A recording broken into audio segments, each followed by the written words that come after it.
Hi, everyone. Welcome to our ClimaCon session on the future of disaster resilience and climate adaptation. We're joined today by FEMA's Justin Knighten, who is the Director, Office of External Affairs, and also by Sarah Eig with the City of Boston, who is the Director of Planning, Preparedness, and Coordination with their Office of Emergency Management. Justin, Sarah, thank you so much for joining us today. Thank you for having us.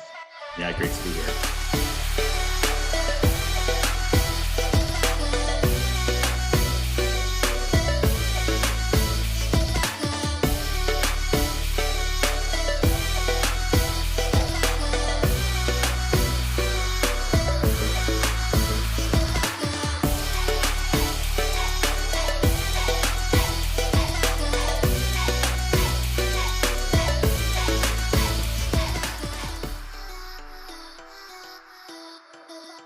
Sarah, can you talk a little bit about maybe what are the most pressing or unique challenges that the Boston community and the surrounding region face right now, understanding that all cities and towns are facing different things? It's no secret we're a coastal city. We stick out further into the ocean than anybody else on the eastern seaboard. So we definitely are a windy city, and we also have a front row seat to the impacts of climate change. So I think that is our biggest, the biggest thing in our list to work on.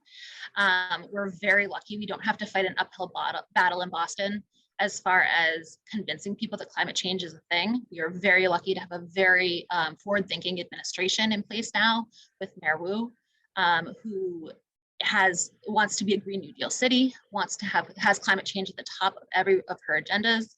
And we are very lucky to have that support, and also support from the community. I mean, we have a very forward-thinking community, both with the higher education parts of our community, and also just the great citizens of Boston who know climate change is a thing and know that they need to make changes in their communities to help Boston prepare.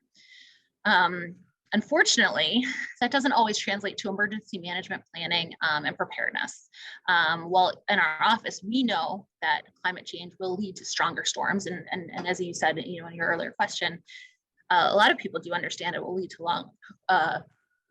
more complex storms and weather events in the future. That doesn't always translate into the support for emergency management planning and the support for preparedness in the community.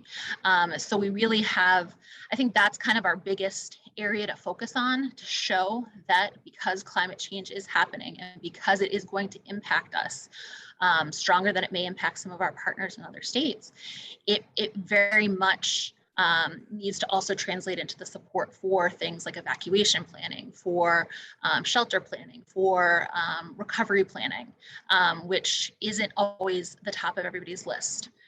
So I think, bridging that gap and making sure to show people where the nexus is between climate change and emergency management planning is where we start to be able to whittle away at that gap. We've also not had a huge emergency as far as a weather event in the city of Boston. We get snow. We're a little bit more used to snow than you are in DC, but we get big snow events, and we respond to them, and we get through them. We had one of our biggest snowstorms this past year, and it was almost an afterthought a few days later.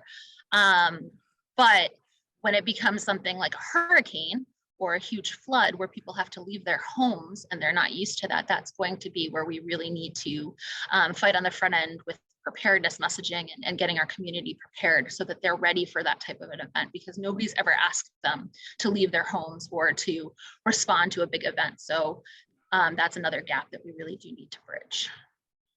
Absolutely. And we're talking at the city level, at the state level. Justin, for you, at the federal level, we know that climate resilience has been a major point of emphasis for the Biden-Harris administration.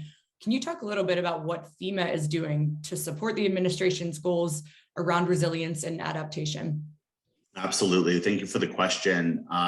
We are taking climate head on, like I mentioned before. It's a top priority for us. In fact, our strategic plan that was released back in December of 2021 has climate resilience as our number 2 goal, our first goal being equity, and our third goal being readiness.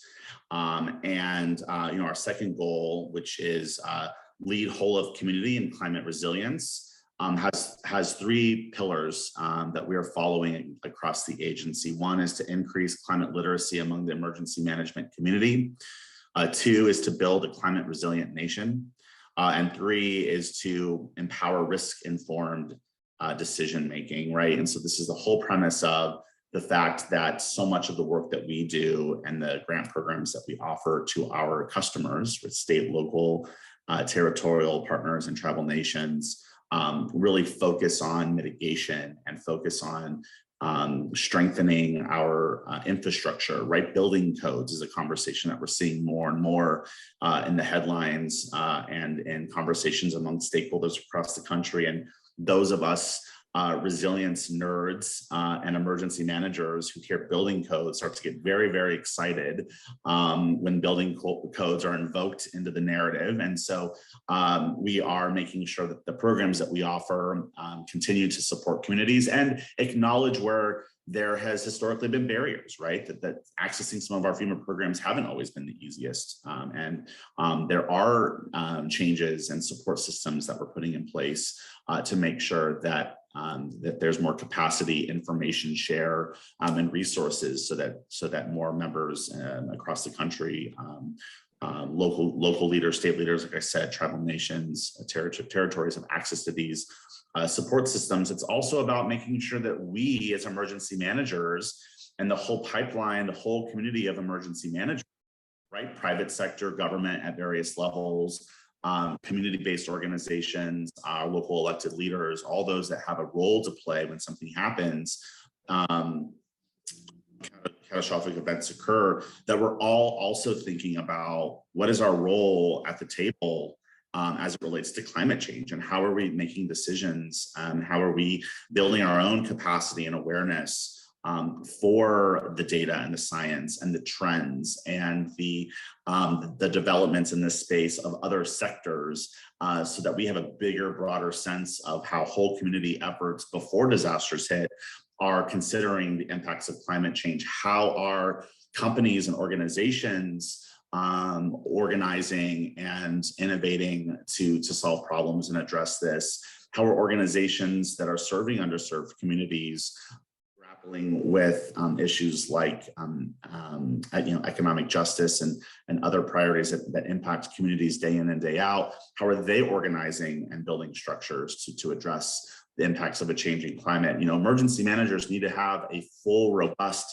thorough understanding of all these trends and dynamics, because they inevitably will either help or hurt what we do during response and recovery. And so we need to be mindful of this, and we're charging our workforce to do just that, as well as making sure that the science and the data and the information and the trends that we're tracking are also being used in a thoughtful way to empower future decision making. And what does that look like, both at the federal level, but also the whole system of emergency management? These are questions that we have to start asking ourselves and start to define.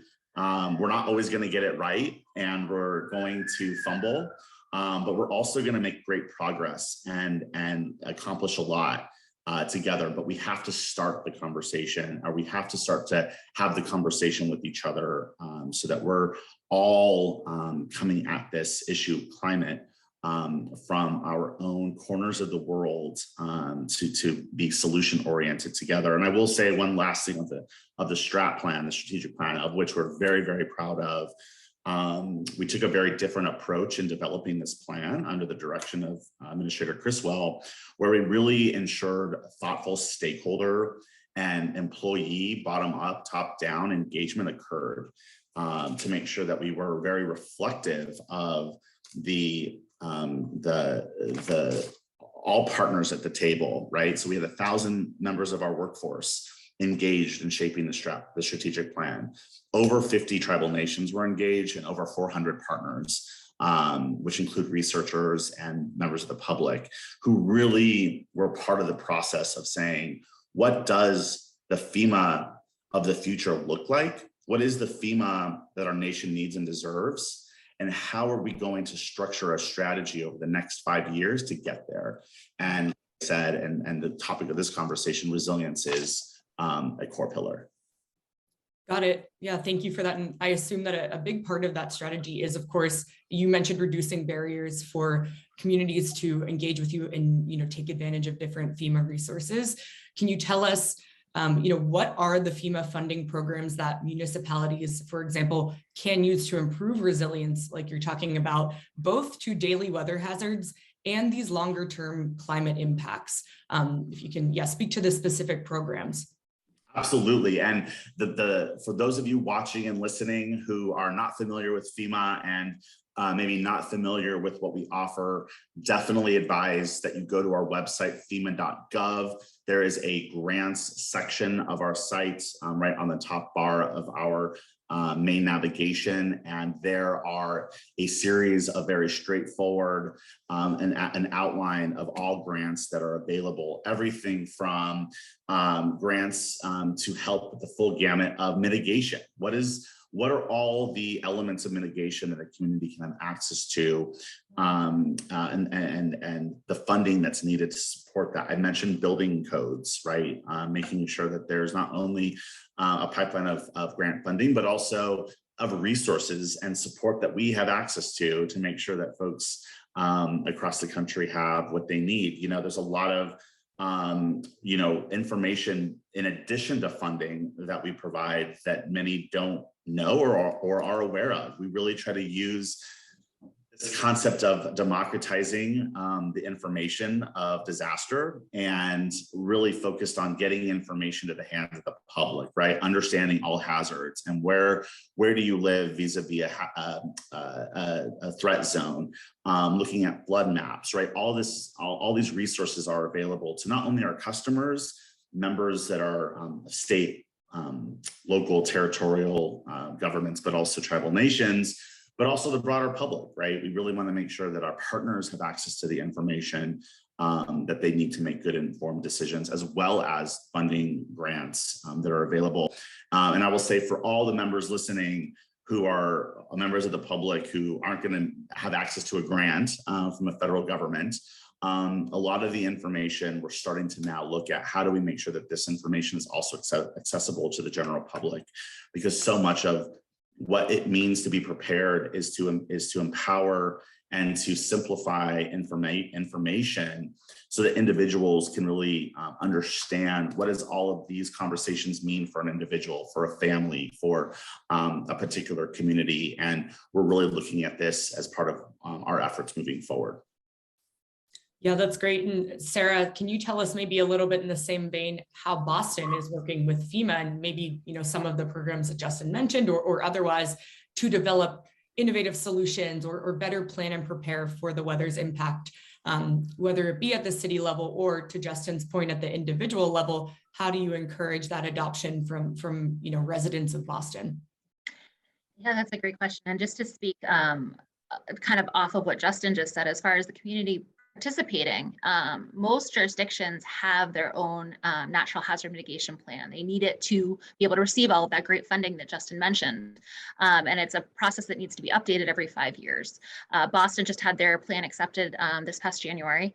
And part of the lead up and the requirements for developing that plan is community engagement. So there's a local hazard mitigation team, which maybe some of the public would have the opportunity to participate on based on your affiliations within your community. Also, there's a public component, a public information component on both on what you're doing in the mitigation plan and ideas to expand, improve, elaborate on that plan. And those are both great opportunities that every jurisdiction across the country probably has the opportunity for you to be a part of. So I think it's just a great opportunity to start getting involved in that mitigation planning within your community. So you may not have the dollars in hand, but you do have an impact on how your community prepares for future events. And I think that that's just an incredible opportunity that a lot of people just don't realize exists out there. And then there are, even in those interim 5 years, there are other opportunities to get involved with that mitigation planning. And we know, an ounce of mitigation pays for a pound of recovery. So getting involved in the mitigation is going to help your community a lot in the aftermath of an event. So I just wanted to make sure to drive that point home, because I think it's a huge one that is really very important. And you know, the fact that FEMA puts that out there, that makes that some of those components a requirement of developing that plan, really helps us engage with our community on mitigation matters. And then to be able to have all of the funding of the other programs that Justin mentioned allows us to follow through on those actions that we've listed within the mitigation plan. So I think it's a huge way to show that follow through and that connection between the federal, state, and local, and back up again. And so I think, with the mitigation planning process and what that does for jurisdictions, it really connects us to FEMA, even though it's not a one-to-one. We're not standing there writing this plan, side by side, Justin and I, but really the requirements that are put out by FEMA to make the planning process what it is what allows us to engage with our community and then make it a stronger community. Yeah, absolutely. And it's a question kind of for both of you, but I'll start with you, Sarah, because as you were talking, it kind of relates. Speaking of access to these missions and these programs of FEMA's, how important, or how do you ensure that you're focusing on equity in terms of access to these emergency management programs at the local level? How much of a focus is that for Boston, incorporating equity into the way that you connect individuals or different municipalities to emergency management programs? Yeah, so that's a great question. It's definitely the question of the moment. We are very lucky. Again, I'm going to throw it to you, Mayor Wu, who has been a leader in the equity and inclusion space. But also my chief, Shemaine Benford, is also a very strong voice in the equity conversation with citywide, and has had internal conversations just with our office, just the emergency management office, to talk about equity and how it both impacts the people within the office and then how we can focus on equity in our work within the community.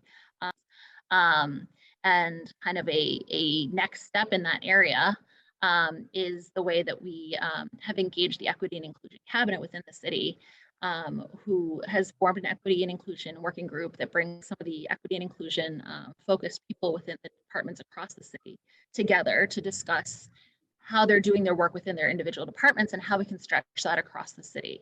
And having emergency management involved in that working group is huge, because now we have a sounding board to make sure that we're checking ourselves and that we are actually doing what we say we want to do.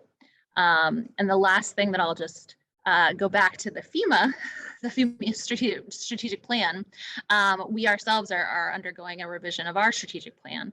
And two of the goals that Justin mentioned before, the equity goal and the climate resilience goal, are also some of our main goals as well. So we've taken the leadership that FEMA has provided in both of those spaces and made sure that it trickles down to the local level, and that we ourselves are also trying to implement those things for the people of Boston. Yeah, and a perfect transition, because Justin, I'm curious as well to hear from you of at the federal level, how is FEMA incorporating equity into its mission and its programs? How could municipalities, how could a city like Boston ensure that equity in emergency management is met at the local level? Curious to hear your thoughts on that as well.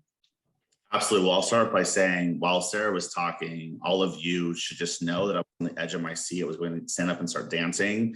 Everything she said was so exciting and phenomenal. Like that is excellence at its finest as it relates to equity, right? Understanding who's on at the table. And when there's someone that's on the table, how do we bring them in to make sure that we're kind of questioning and reviewing the work that we're doing? How do we have the right intention and authenticity up front as we're starting to scope out our work, and seeing ourselves not as saviors, but as the vehicle to make sure that more people have access to what we offer and what we can provide. And so my hat is off to you, Sarah, and the work that you're doing in Boston. What an extraordinary overview of equity, moving in such a phenomenal direction. We at FEMA believe that change and innovation is not going to happen within the Beltway alone. That it takes a whole system, a whole national system moving together with our partners at every level, really innovating and strategizing, because while there are barriers at every level of government, what people experience on the front lines of a community on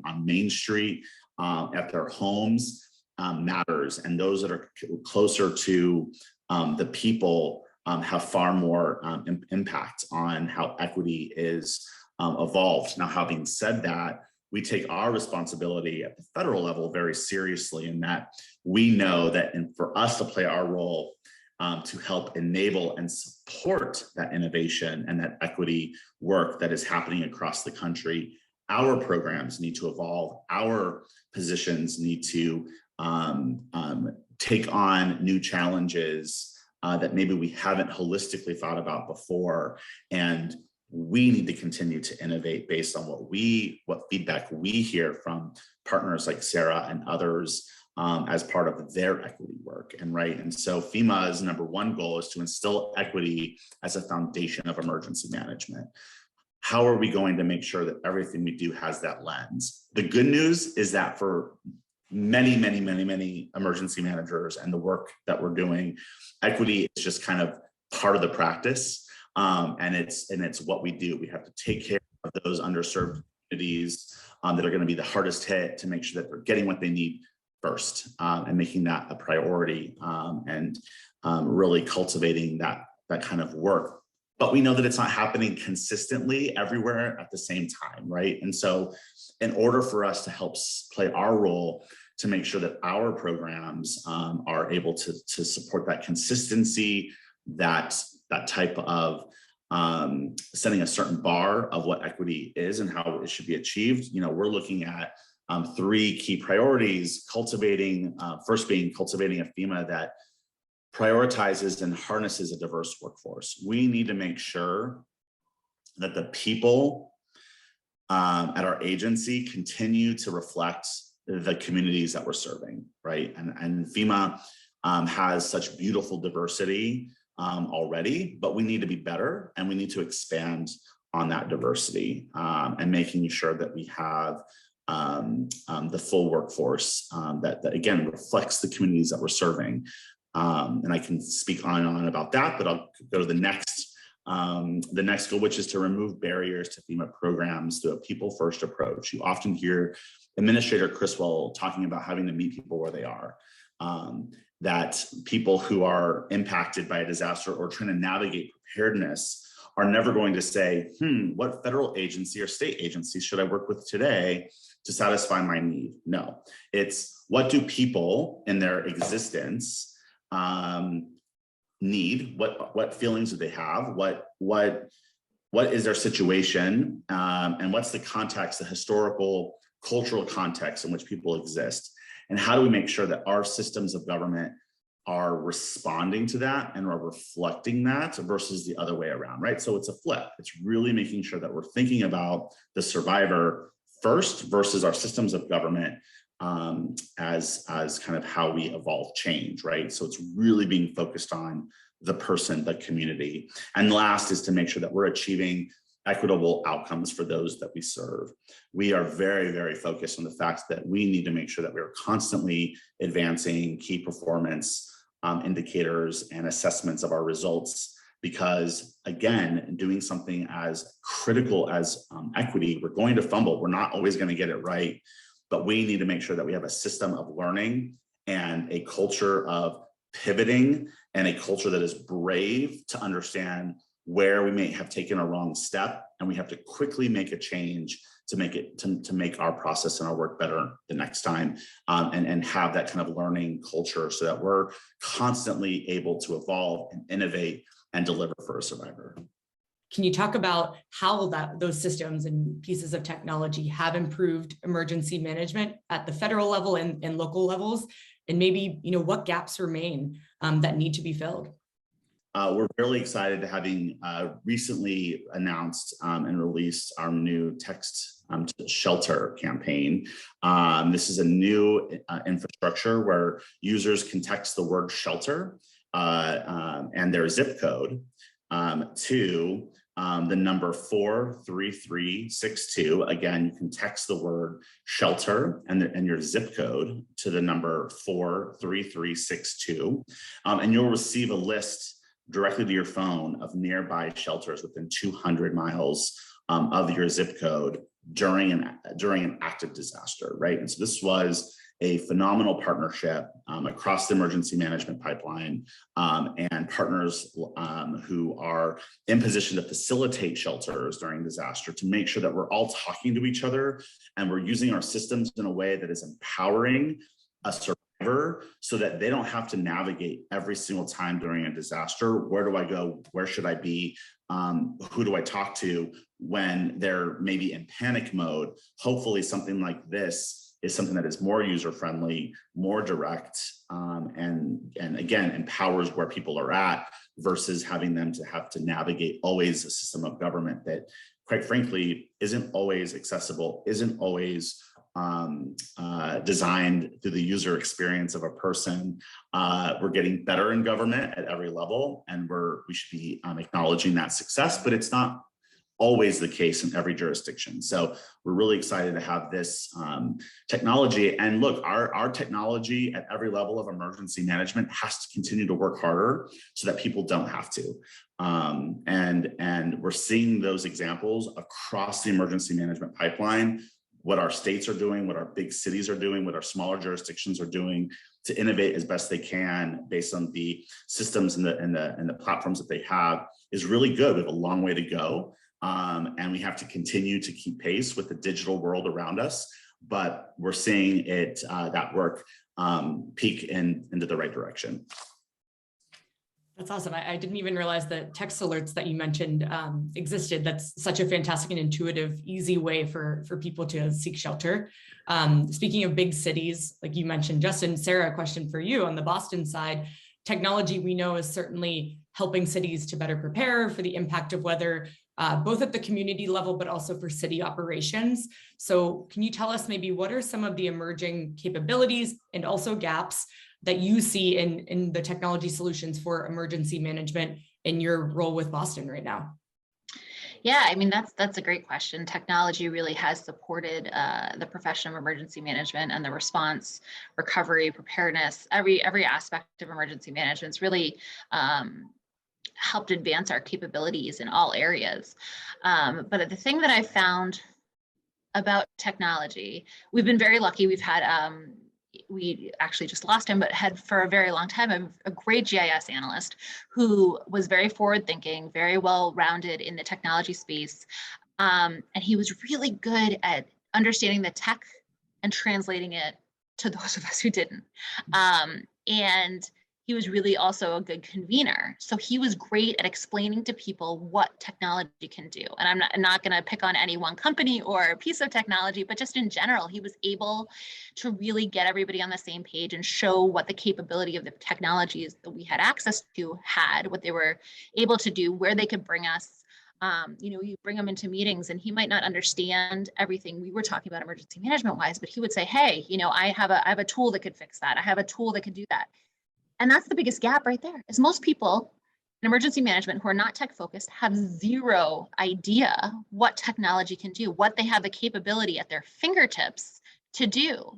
And I think that is the biggest gap, and where so much time, you know, decision-making support is lost because people just don't know that they have this capability to do things that they think they have to do manually, or they have to go research, or, you know, and it's incredible, because if you get the right person who can translate what technology can do to support, and they can bring people together to understand that, you've eliminated the gap immediately, and you're able to increase productivity, you know, make better decisions, and show people, to Justin's point, be able to visualize for the community what you're doing, what you're asking them to do, what you're saying that you're going to do. And if you don't fill that little gap, which actually really, I mean, if you think about it, just, you know, getting people on the same page to show what can be done, if you don't fill that gap, the rest of it is going to take that much longer, and who knows what it's going to impact long term. So I think that that's the biggest gap, and it's an easy fix, but I think people have to be aware of it to be able to fix it. Awesome. Well, I can't think of a better way to sign this off. Sarah, Justin, thank you so much for joining us today. I know I learned a lot from the conversation. I'm sure our audience did as well. We so appreciate your time, and thanks again. Thank you, Kelly. Thank you so much for having us. Thank you. This has been great.